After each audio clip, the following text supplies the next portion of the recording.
عزیزوں احترام بزرگوں دوستوں بھائیوں عزیز بچوں، جیسا کہ آپ حضرات کو معلوم ہے آج کی یہ محفل پاک ملک زمان مرحوم مغفور ان کی سال ثواب کے لیے انعقاد پذیر ہے۔ اللہ رب العزت مرحوم مغفور ملک زمان صاحب ان کے درجات بلند فرمائے، ان کی قبر کو جنت کے باغوں میں سے ایک باغ بنائے، جنت کی کیاری میں سے ایک کیاری بنائے۔ آپ تمام احباب جو یہاں پہ تشریف لائے ہیں، قیمتی ٹائم نکال کر آپ کے جو والدین، جن کے بھائی عزیز و اقربا، جو بھی رشتہ دار آج تک اس دنیا سے پردہ فرما چکے، اللہ تمام کی قبروں کو منور فرمائے، آمین ثم آمین۔ عزیزان گرامی، میں نے آپ حضرات کے سامنے قرآن مجید، فرقان حمید، برہان رشید، سورۃ رحمان کی ایک آیہ کریمہ پڑھنے کا شرف حاصل کیا، جس میں اللہ نے فرمایا کل من علیہا فان ویبقی وجہ ربک ذو الجلال والاکرام، کہ ایک ایسا لمحہ آئے گا، ایک ایسی گھڑی آئے گی، ایک ایسا سیکنڈ آئے گا، ایک ایسا پل آئے گا، ہر چیز ختم ہو جائے گی، صرف اللہ کی ذات ہوگی، صرف اللہ کی ذات باقی رہے گی، باقی ہر چیز پہ فنا ہے، ہر چیز نے ختم ہو جانا ہے۔ تو یہ ہمیں ذہن میں رکھنا چاہیے کہ ہم اس دنیا میں جو آئے ہیں نا، امتحان کے لیے آئے ہیں۔ یہ ایک امتحان کا ہے، کیونکہ سورۃ ملک کے آغاز میں رب نے فرمایا تبارک الذی بیدہ الملک وہو علی کل شیء قدیر الذی خلق الموت والحیات لیبلوکم ایکم احسن عملا۔ آپ پڑھے لکھے احباب تشریف فرمائے، رب نے فرمایا میں نے موت اور زندگی کو اس لیے پیدا کیا تاکہ میں دیکھوں کہ کون ہے جو اس دنیا میں جا کے اچھے عمل کرتا ہے۔ جو بندہ اچھا عمل کرے گا اسے نتیجہ بھی اچھا ہی ملے گا۔ یعنی ایک بچے نے امتحان کی تیاری کی، جب وہ پیپر دینے جاتا ہے تو وہ پھر پیپر بھی اچھے طریقے سے وہ دیتا ہے، کیونکہ تیاری کر کے گیا۔ جس نے تیاری نہیں کی ہوتی ہے تو وہ پھر فیل ہو جاتا ہے، اور جو تیاری کر کے جاتا ہے ایگزام میں پھر وہ پاس ہوتا ہے۔ تو یہ ایک امتحان گاہ ہے جس میں ہم امتحان دینے کے لیے آئے ہیں۔ تو عزیزان گرامی، ایک تو یہ ٹاپک ہے کہ ہر نفس نے موت کا ذائقہ چکھنا ہے، چاہے نبی ہو، چاہے رسول ہو، چاہے ولی ہو، چاہے غوث ہو، چاہے کتب ہو، چاہے ابدال ہو، یار جن کے لیے یہ کائنات مرض وجود میں آئی۔ رب فرماتا ہے لو لاک لما اظہرت الربوبیہ، اے پیارے محبوب، اگر میں نے آپ کو پیدا نہ کرنا ہوتا تو میں اپنا رب ہونا بھی ظاہر نہ کرتا۔ جن کے صدقے رب کی پہچان ہمیں ہوئی، وہ بھی 63 سالہ ظاہری آیات پاک گزار کے اس دنیا سے پردہ ہاں ہمارا عقیدہ ہے، ہمارے آقا کریم آج بھی روضہ انور کے اندر زندہ ہے، حیات ہے، اور ہم غلاموں کی فریاد رسی کرتے ہیں، کیونکہ میرے آقا کریم نے فرمایا الانبیاء احیاء فی قبورہم یصلون، اللہ کے جو انبیاء ہیں وہ قبروں میں زندہ ہوتے ہیں اور نماز بھی ادا کرتے ہیں، وَحَيٌّ يُرْزَقُ بِهِ، اللہ کی طرف سے انہیں رزق بھی عطا کیا جاتا ہے۔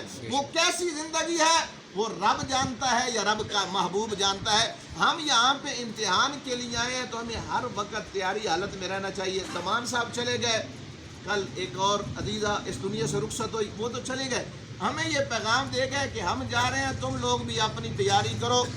نفسا نفسی کا دور ہے، خدا کی قسم ایک سیکنڈ کا نہیں پتہ، ہاتھ جوڑ کے عرض کرنا چاہتا ہوں اپنے اعمال کو درست فرمائیں، اللہ کی عبادت کریں، حقوق العباد پہ عمل کریں، اللہ کو راضی کریں گے، اللہ کے مخلوق کو راضی کریں گے، خدا کی قسم اس جہان میں بھی سرخرو ہو جائیں گے، بروز معاشر بھی سرخرو ہو جائیں گے۔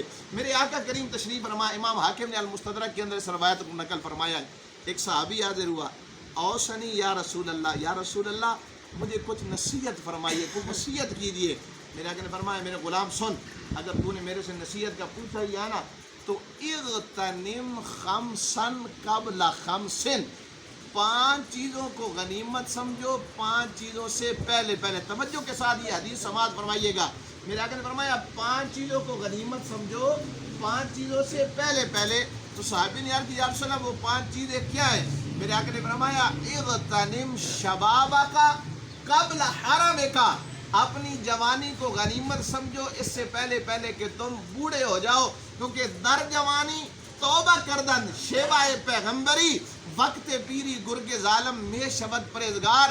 توبہ وہی ہوتی ہے جو جوانی میں کی جائے، بڑھاپے میں تو بھیڑیا بھی توبہ کر لیتا ہے، جب وہ شکار نہیں کر سکتا نا تو وہ بھی توبہ کر لیتا ہے۔ تو توبہ وہی ہے جو جوانی کی حالت میں کی جائے۔ میرے آقا کریم نے فرمایا کہ جب ایک جوان توبہ کرتا ہے نا تو اللہ رب العزت 40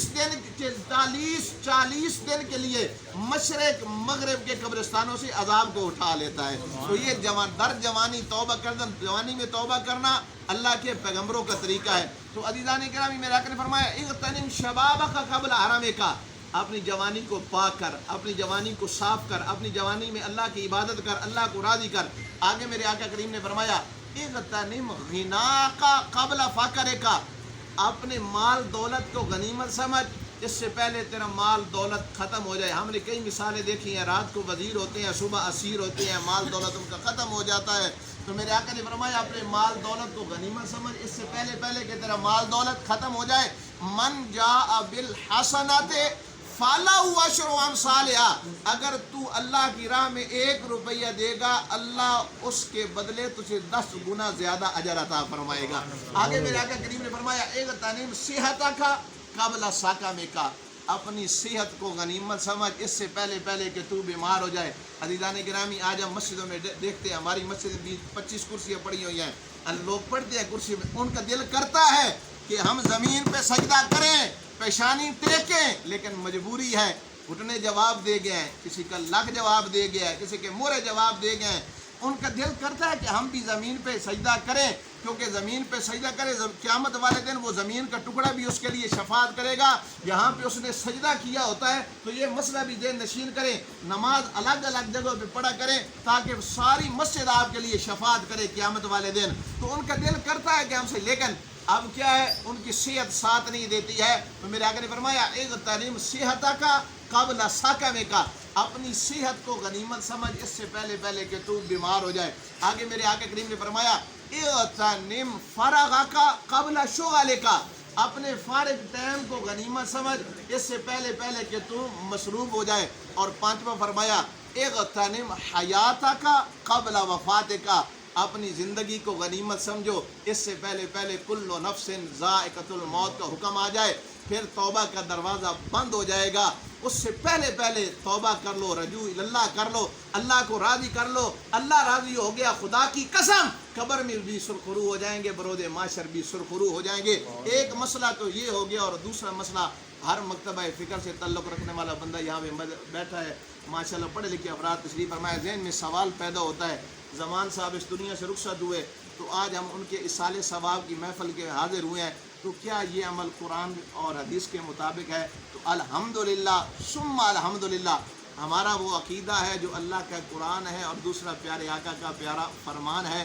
ایک بندہ مومن، توجہ کے ساتھ سماعت فرمائیے گا، یہ مسئلے کوئی بتاتا ہے، سارے نہیں بتاتے۔ ایک بندہ مومن جب نماز ادا کرنے کے لیے کھڑا ہوتا ہے، تکبیر تحریمہ، میرے آقا نے فرمایا جو بندہ اس طرح 40 دن نماز ادا کرے کہ اس کی تکبیر اولا، پہلی تکبیر تحریمہ بھی قضا نہ ہو، تو اللہ اسے 2 آزادیاں عطا فرما دیتا ہے، ایک منافقت سے پاک فرما دیتا ہے اور ایک اللہ اسے جہنم کی آگ سے آزاد فرما دیتا ہے۔ میرے آقا کریم نے فرمایا کہ جو من ترک صلاۃ متعمدا کتب اسمہ علی باب النار، جو جان بوجھ کے ایک نماز چھوڑے بغیر کسی وجہ کے، یہ محفل اس لیے سجائی جاتی ہے کہ اصلاح کی جائے۔ میرے آقا نے فرمایا جان بوجھ کے بغیر وجہ کے، سستی کی وجہ سے نماز چھوڑے، جہنم کے دروازے پہ اس کا نام لکھ دیا جاتا ہے، قیامت والے دن وہ اسی دروازے سے جہنم میں داخل ہوگا۔ تو اللہ مجھے اور آپ کو 5 ٹائم باجماعت نماز ادا کرنے کی توفیق عطا فرمائے، مل کے کہے آمین ثم آمین۔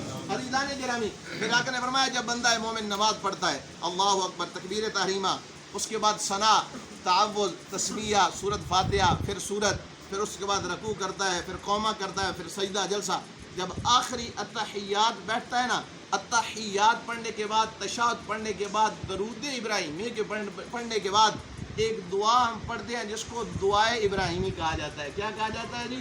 دعائے ابراہیمی، رب اجعلنی مقیم الصلاۃ ومن ذریتی ربنا وتقبل دعا۔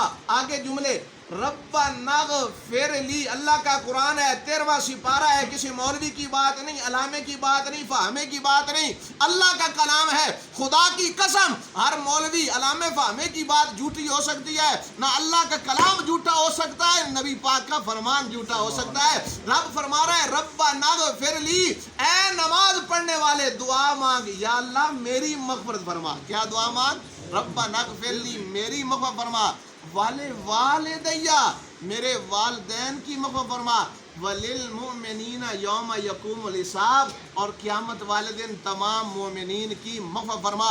زندگی کے ہر شعبے سے تعلق رکھنے والے، آپ فیصلے کرنے والے بندے یہاں پہ موجود بیٹھے ہیں، اگر دعائیں مغفرت کرنا حرام ہوتا، ناجائز ہوتا، شرک ہوتا، بدعت ہوتا، رب اس دعا کو نہ قرآن کا حصہ بناتا، نہ میرے آقا کریم اس دعا کو نماز کا حصہ بناتے۔